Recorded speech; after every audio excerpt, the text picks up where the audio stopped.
Next is fixed pricing. Yeah. So fixed pricing, common na to sa inyo guys. So what's fixed pricing? Ito siya. Is getting paid a fixed price based on the milestone, time, or delivery. Okay? Yan yung fixed pricing. So let me give you guys an example. Ayan.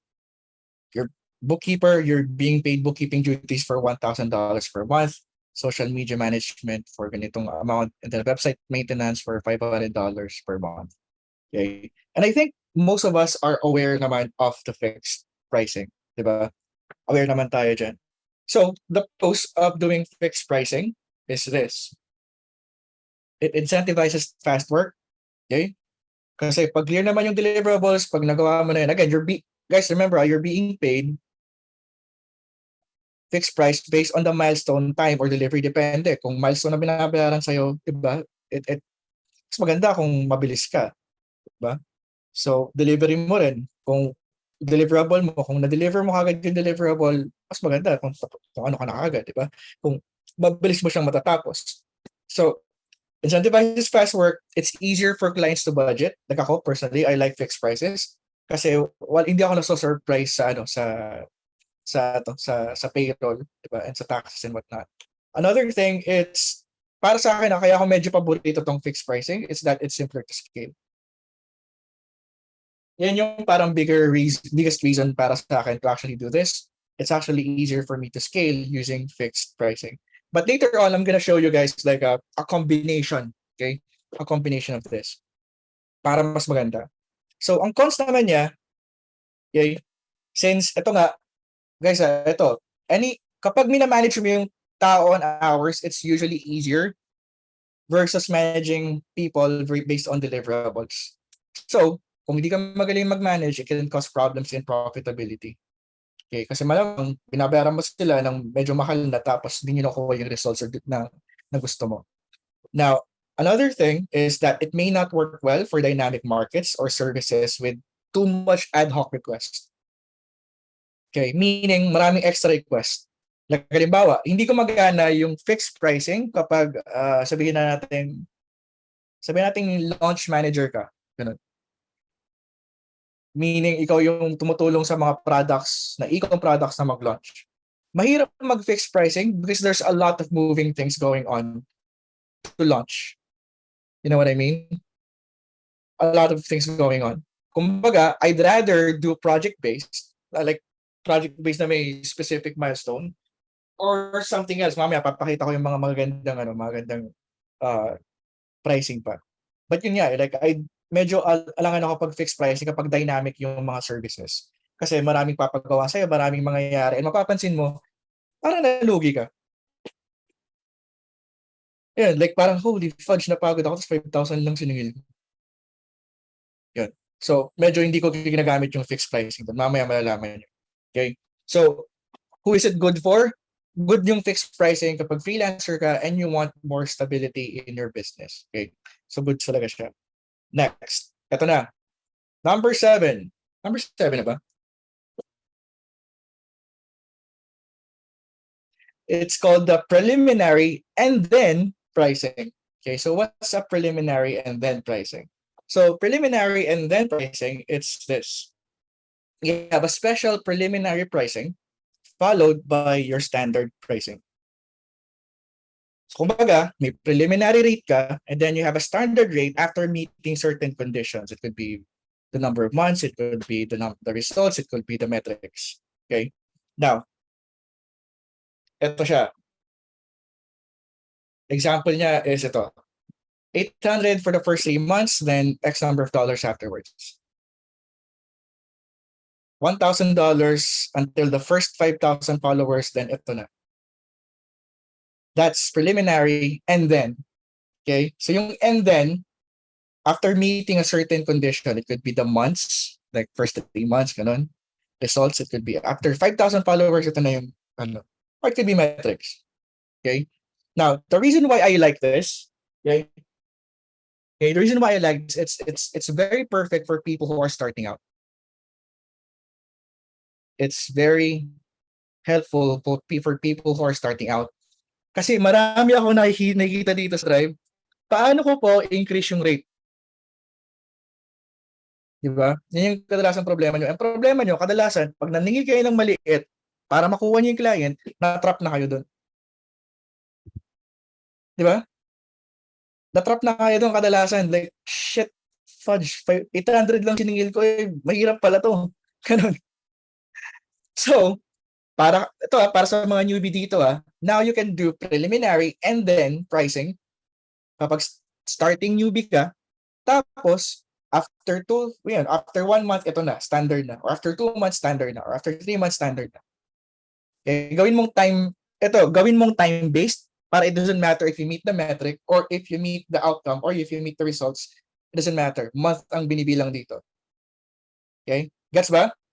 Guys, goods ba to? To example na to. So, what are the pros? Yan. Sabi ni Kim, paano pag client na po siya para mag-offer ng increase? That's not something na we're gonna be talking about dito.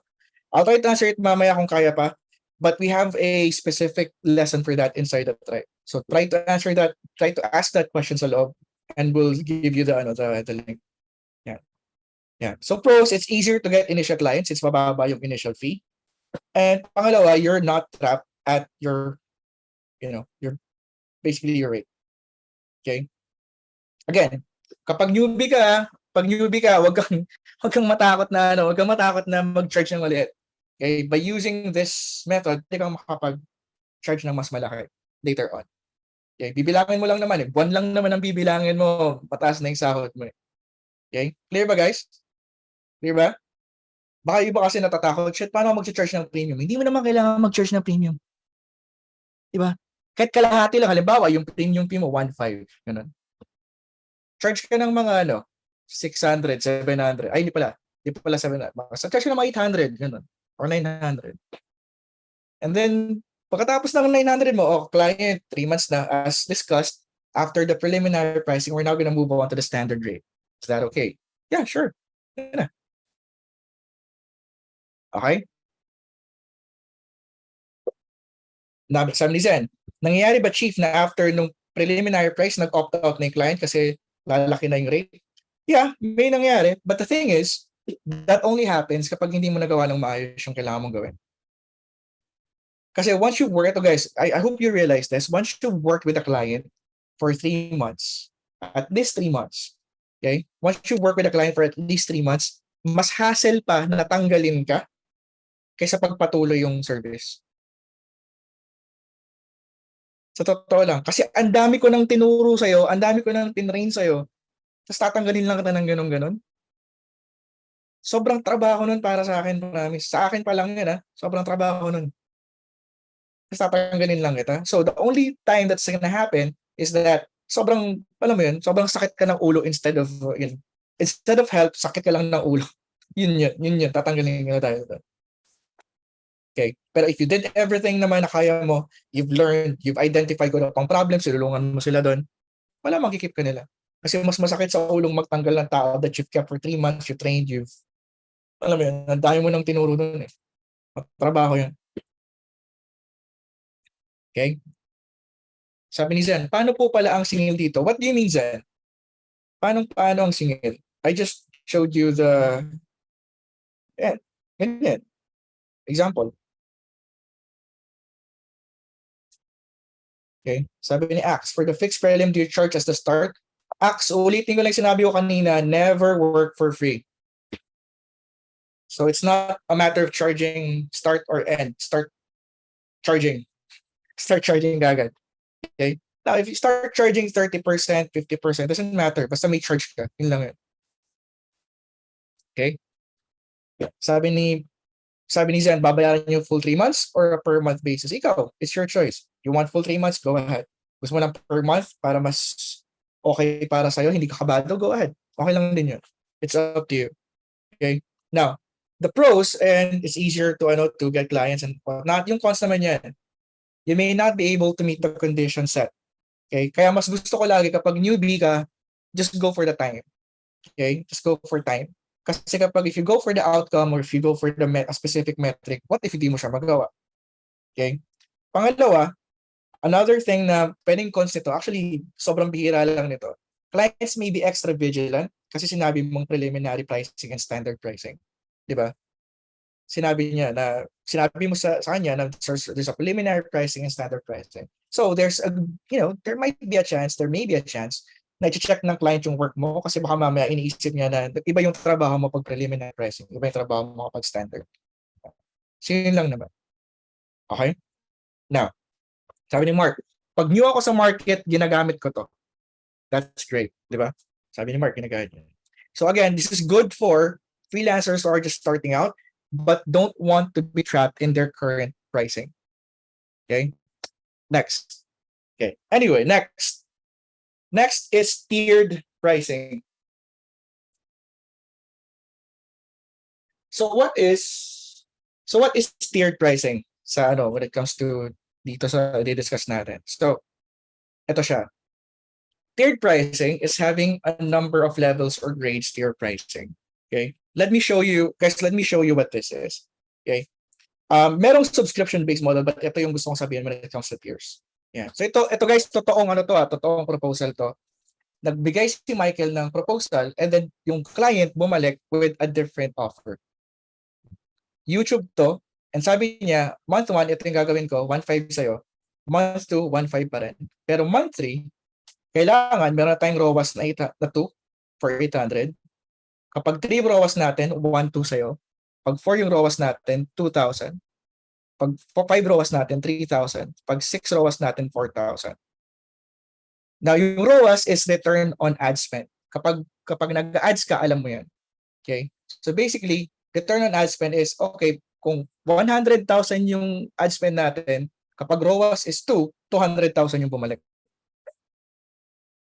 Now, can you guys guess kung magkano yung nakuha dito ni Mike? Can you guys guess? Can you guys guess kung ano yung nakuha niya dito? Nakuha niya yung 9K. Kaya there was a time where Mike was working like 15 minutes sa month yata. Tapos 9K yung sahod niya. Kasi ROAS 10 eh. Di ba? ROAS 10. So, yun yung sinasabi natin na tiered pricing. Kumbaga, sabi ko nga kanina, kasi usually pag tier, inisip natin yung parang choices sa AppSumo, gano'n din. Hindi naman, it's having a number of levels or grades. So ito, may level din yung pricing mo. Okay? Yan. Sabi ni Cams, anong service ni Michael? YouTube ads si Mike. Yan. So, again, hindi nyo siya kailangan gayahin, pero pwede nyo gawin to. Okay? Pwede nyo siyang gawin. This is an example of it. Okay? Now, ang pro nito, sabi niya, sa idol naman si Michael, parang hindi kilala no? Yan. Again, ROAS is return on ad spend. Yan. So, pros niya, income isn't tied to your time. Okay? Clients are happy to always pay by for performance. And it's highly profitable if done right. Diba? Obvious naman na it's profitable yung time mo kahit X amount of hours ka lang magtrabaho, but since tiered pricing ka nga, diba? Ayan, it's gonna be highly profitable. Ang problema lang is cons, like fees may be dependent on your performance. So kailangan medyo magaling ka. Okay? Medyo magaling ka. Another thing is you may miscalculate the amount needed, which could result to losses. Okay? Like halimbawa, pumayag ka na ganito lang yung tiers. Tapos, kasi ito guys, listen to this. Para lang mag-gets nyo. Halimbawa, kasi na-discover ko to when I was working with gyms sa Singapore. Hindi ko na sabihin yung brand. But, di ba yung mga gyms sa Singapore, most of the time, they are franchised. Okay? Franchise kasi sila. So, I work with the one branch muna. Okay? So, siningil ko sila ng 1,500. Ganun. Halimbawa lang naman. 1,500 for that branch. Ngayon, para maingganyo yung client to work with me, pag 2 branches, 1,900. Pag 3 branches, 2,700. Pag 4 branches, 3,400. Pag 5 branches, alam mo yun? Kumbaga may levels on how many branches you are handling. Okay? Clear ba? Hindi lang siya applicable sa ads Depende nga kung may maraming branches yung client mo, mas maganda na you always use like tiered pricing din. Para sa'yo binibigay kada branch na nalalabas. Maganda rin to kapag may multiple products. Halimbawa, pinahawak sa'yo yung isang product lang. Gawan mo ng copy yan. Yung isang product na yan. Okay. Ngayon, pwedeng fixed fee lang yung singil mo doon. But what if may tiered pricing ka? Pag dalawang products, ito yung price. Kapag tatlong products yung gagawin mo, ito. Kapag 4, ito. Kapag 5, ito. Okay? So, kaya nga sabi ko dito, fees may be dependent on the performance. Kasi sometimes, wala naman sa performance eh, di ba? It may just depend on the quantity ng branches or quantity of products that you're handling. Clear ba guys? Kasi halimbawa, copywriter ako, tapos product lister, gano'n. Or, gano'n, yun yung trabaho ko, tapos may isa siyang brand, tapos alam ko marami pa siyang brands. So instead na pahirapan ko yung sarili ko, okay, tier, kapag dalawa yung brands, ito yung price. Kapag tatlong brands yung i-handle ko, ganito. Di ba? Clear ba? Does that make sense? Pwede ba? Like, does this give you any ideas na? Yeah. Okay. I hope it gives you ideas kasi nga yun naman ang gusto natin, like by presenting you this, magkaroon kayo ng mas maraming ideas para makapag-price ng mas mabuti. Ayan. So, it's actually good for yun nga, franchise businesses, mga like gyms, restaurants, good pag multiple products. It's good kapag yung running ads ka and alam mong magaling ka, kaya mo mag-ROAS ng ilang beses. Mas maganda yun. Okay? Yan. Yan, multiple pages for SMM, tapos iba't ibang pages, pwede. Ito, for this page, ito yung fixed fee. Ngayon, kapag dalawang pages, ito. Pag 3 pages, ganito. Yan. Ang maganda nito, pwede mo kasing gamitin yung tiered pricing kung if you're working with agencies, di ba? Kapag one client account lang ipapahandle sa'yo, ito yung price. Kapag dalawang client account papahandle sa'yo, ito yung price. Kapag tatlong client account, ito yung price. Para hindi ka naman din lugi, di ba?